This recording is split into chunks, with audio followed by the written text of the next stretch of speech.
اعوذ باللہ من الشیطان الرجیم، بسم اللہ الرحمن الرحیم۔ ناظرین، سلسلہ حضرت خالد بن ولید رضی اللہ تعالی عنہ کی گزشتہ قسط میں ہم نے بیان کیا کہ جب اہل قریش خندق عبور کر کے دوسری جانب چلے جاتے ہیں اور پھر عمر مسلمانوں کو للکارتا ہے تو حضرت علی رضی اللہ تعالی عنہ اس کے مقابلے کے لیے میدان میں اترتے ہیں، اور آپ میں اور عمر کے درمیان ایک مقابلہ ہوتا ہے۔ عمر وار پہ وار کرتا ہے، آخرکار جب وہ تھک کر حیران و پریشان کھڑا ہوتا ہے اور تلوار پھینک دیتا ہے تو حضرت علی بھی اپنی تلوار پھینک کر بجلی کی تیزی سے عمر پر جھپٹتے ہیں اور اچھل کر اس کی گردن اپنے ہاتھوں میں دبوچ لیتے ہیں۔ اس کے ساتھ ہی حضرت علی عمر کی ٹانگوں میں اپنی ٹانگیں ایسے پھنساتے ہیں کہ وہ پیٹھ کے بل گر پڑتا ہے۔ ناظرین، اس سلسلے کی اب ہم قسط نمبر 24 بیان کریں گے۔ اللہ کریم ہمیں حق اور سچ بیان کرنے کی توفیق عطا فرمائے۔ ناظرین، اس نے اپنی گردن چھڑانے کے لیے بہت زور لگایا، لیکن اس کی گردن حضرت علی کی آہنی گرفت سے آزاد نہ ہو سکی۔ حضرت علی نے اس کی گردن سے ایک ہاتھ ہٹا کر کمر بند سے خنجر نکالا اور اس کی نوک عمر کی شہرت پر رکھ دی۔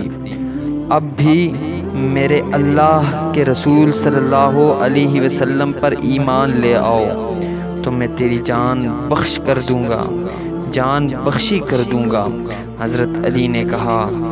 عمر نے جب دیکھا کہ اس کی وہ طاقت جس سے اہل عرب لرزتے تھے بیکار ہو گئی تو اس نے یہ اونچی حرکت کی کہ حضرت علی کے منہ پر تھوک دیا۔ استغفر اللہ۔ دیکھنے والے ایک بار پھر حیران رہ گئے، کیونکہ حضرت علی خنجر سے اس کی شہرت کاٹ دینے کے بجائے اٹھ کھڑے ہوئے۔ انہوں نے خنجر کمر میں بند میں ڈال دیا اور ہاتھوں سے اپنا چہرہ صاف کیا۔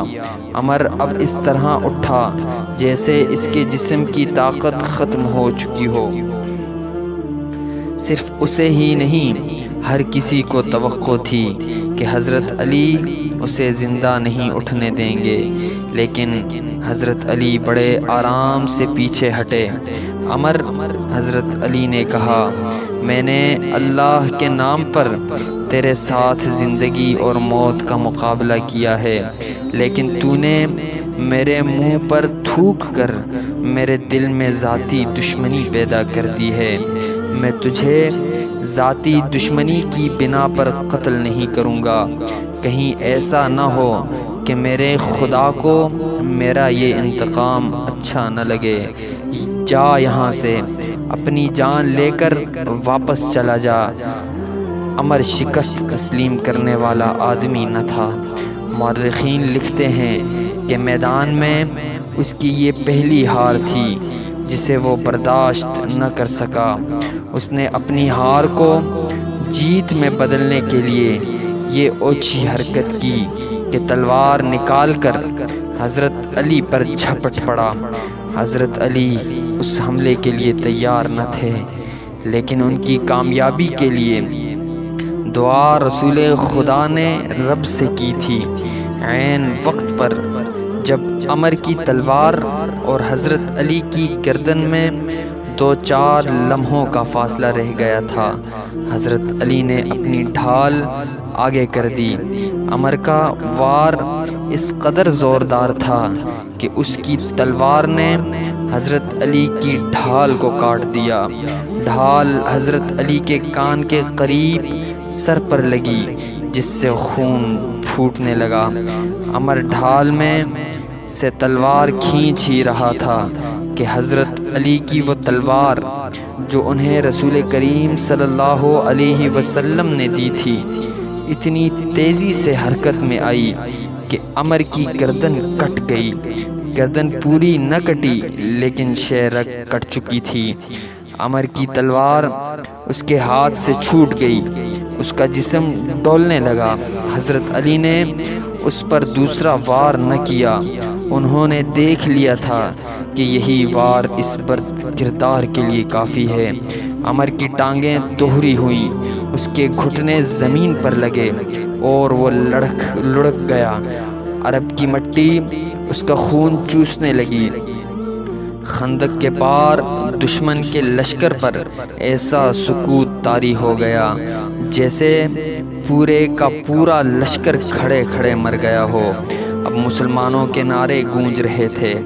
عربوں کی رسم کے مطابق اس مقابلے کا دوسرا مرحلہ شروع ہو گیا تھا۔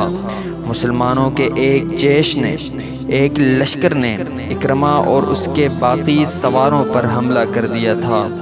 قریش کے ان سواروں کے لیے بھاگ نکلنے کے سوا اور کوئی چارہ نہ تھا۔ وہ خیریت سے پسپا ہونے کے لیے لڑے۔ اس مارکے میں قریش کا ایک آدمی مارا گیا۔ اکرمہ نے اپنا ایک گھوڑا خندق کی طرف موڑ کر بھاگ نکلنے کے لیے ایڑ لگائی۔ خندق پھلانگنے سے پہلے اکرمہ نے اپنی برچھی پھینک دی۔ ان میں سے ایک سوار کا نام خالد بن عبداللہ تھا۔ خندق کو پھلانگ نہ سکا۔ اس کا گھوڑا خندق کے اگلے کنارے سے ٹکرایا اور خندق میں جا پڑا۔ وہ اٹھ کر کنارے پر چڑھنے کی کوشش کرنے لگا، لیکن مسلمانوں نے اس پر پتھروں کی بوچھاڑ کر دی اور وہ وہیں ختم ہو گیا۔ رسول کریم صلی اللہ علیہ وسلم نے حکم دیا کہ خندق کے اس مقام پر مستقل پہرے کا انتظام کر دیا جائے، کیونکہ وہاں سے خندق پھلانگی جا سکتی تھی۔ دوسرے دن خالد اپنے گھڑ سوار دستے میں سے چند ایک جاں باز سوار منتخب کر کے خندق عبور کرنے کو چل پڑا۔ خالد رک جاؤ، ابو سفیان نے اسے کہا، کیا تم نے کل اکرمہ کے سواروں کا انجام نہ دیکھا؟ اب مسلمانوں نے وہاں پہرے کا اور زیادہ مضبوط انتظام کر دیا ہوگا۔ کیا یہ بہتر نہیں کہ لڑے بغیر واپس جانے کے بجائے تم میری لاش میرے گھوڑے پر رکھ کر مکہ لے جاؤ؟ خالد نے کہا، اگر ہم ایک دوسرے کے انجام سے ڈرنے لگے تو وہ دن بہت جلد طلوع ہوگا کہ جب ہم مسلمانوں کی غلامی میں ہوں گے۔ میں تمہیں نہیں روکوں گا میرے دوست، اکرمہ نے خالد سے کہا، لیکن میری ایک بات سن لو، اگر تم میری شکست کا انتقام لینے جا رہے ہو تو رک جاؤ۔ تمہیں قریش کی عظمت عزیز ہے تو ضرور جاؤ۔ آج مدینے کی طرف جاتے ہوئے خالد کو وہ لمحات یاد آ رہے تھے۔ اسے نہ اس وقت یہ خیال آیا تھا نہ آج کہ وہ یہ جانتے ہوئے بھی کہ خندق عبور کر کے بھی مارا جائے گا، نہ عبور کر سکا تو بھی مارا جائے گا، کیوں خندق کی طرف چل پڑا ہے۔ خالد چند ایک منتخب سواروں کے ساتھ خندق کی طرف بڑھا۔ اس نے خندق پھلانگنے کے لیے کچھ فاصلے سے اپنے گھوڑے کو ایڑ لگائی، مگر اس مقام کے پہرے پر جو مسلمان کہیں چھپے بیٹھے تھے انہوں نے تیروں کا مینہ برسا دیا۔ خالد نے لگام کو پوری طاقت سے کھینچا اور اس کا گھوڑا خندق کے عین کنارے پر جا رکا۔ خالد نے گھوڑے کو پیچھے موڑا اور اپنے تیر اندازوں کو بلایا۔ اس نے سوچا تھا کہ اس کے تیر انداز مسلمانوں پر تیر پھینکتے چلے جائیں گے جس سے مسلمان سر نہیں اٹھا سکیں گے اور وہ خندق پھلانگ لے گا، لیکن مسلمانوں نے تیر اندازوں میں اضافہ کر دیا۔ مسلمان تیروں کی بوچھاڑوں میں تیر چلا رہے تھے۔ خالد کو پسپا ہونا پڑا۔ خالد اس انداز سے اپنے سواروں کو وہاں سے ہٹا کر دوسری طرف چل پڑا جیسے اس نے خندق پر ایک اور حملہ کرنے کا ارادہ ترک کر دیا ہو۔ مورخین جن میں ابن حشام اور ابن سعد قابل ذکر ہیں۔ لکھتے ہیں کہ یہ خالد کی ایک چال تھی۔ اس نے چلتے چلتے اپنے سوار جیش میں مزید سوار شامل کر لیے۔ اس نے سوچا یہ تھا کہ اسے پسپا ہوتے دیکھ کر مسلمان پہرے دار ادھر ادھر ہو جائیں گے۔ اس نے ادھر دیکھا، وہاں اسے کوئی پہرے دار نظر نہ آیا۔ اس نے اپنے دستے کو خندق کے کم چوڑائی والے مقام کی طرف موڑ کر سر پٹ دوڑا دیا۔ خالد کی یہ چال صرف اس حد تک کامیاب رہی کہ اس کے 3-4 گھڑ سوار خندق پھلانگ گئے۔ ان میں خالد سب سے آگے تھا۔ مسلمان پہرے داروں نے انہیں گھیرے میں لے لیا۔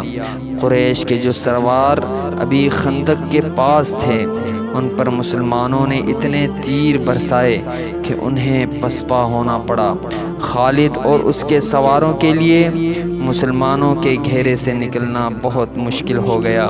یہ زندگی اور موت کا معرکہ تھا جو خالد نے گھوڑا دوڑا کر اور پینترے بدل کر لڑا۔ اس کے سوار بھی تجربہ کار اور پھرتیلے تھے۔ ان میں سے ایک مارا گیا۔ خالد اب دفاعی معرکہ لڑ رہا تھا۔ اس نے کئی مسلمانوں کو زخمی کیا، جن میں سے ایک شہید ہو گیا۔ آخر اسے نکلنے کا موقع مل گیا اور اس کا گھوڑا خندق کو پھلانگ آیا۔ اس کے جو سوار زندہ رہ گئے تھے وہ بھی خندق پھلانگ آئے۔ اس کے بعد قریش میں سے کسی نے بھی خندق کے پار جانے کی جرت نہ کی۔ اکرمہ اور خالد کی ناکامی کے بعد قریش اور ان کے دیگر اتحادی قبائل کے لشکر میں مایوسی، جو پہلے ہی کچھ کم نہ تھی، اور بڑھ گئی، خوراک نہ ہونے کے برابر رہ گئی تھی۔ ابو سفیان جو اپنے اور دیگر تمام قبائل کے لشکر کا سالار اعلیٰ تھا، پہلے ہی ہاتھ پاؤں چھوڑ بیٹھا تھا۔ خالد، اکرمہ اور صفوان نے یہ ظاہر کرنے کے لیے کہ ان کا لشکر زندہ و بیدار ہے، یہ کارروائی جاری رکھی کہ وقتاً فوقتاً خندق کے قریب جا کر مسلمانوں کی خیمہ گاہ پر تیر برساتے رہیں۔ اس کے جواب میں مسلمانوں نے تیر اندازوں کو خندق کے قریب پھیلا دیا، جو اہل قریش کے تیر اندازوں پر جوابی تیر اندازی کرتے رہے۔ تیر کے تبادلے کا یہ سلسلہ صرف ایک دن صبح سے شام تک چلا۔ گرامی، اس واقعے سے وابستہ مزید احوال ہم اگلی قسط میں بیان کریں گے۔ ان دلچسپ واقعات سے لمحہ بلمحہ آگاہ رہنے کے لیے ہمارے اس چینل کو سبسکرائب کریں اور بیل آئیکن کو ضرور دبائیں۔ دوستو، اگلی ویڈیو آنے تک اپنا اور اپنے ہمسایوں کا خیال رکھیں۔ اللہ نگہبان۔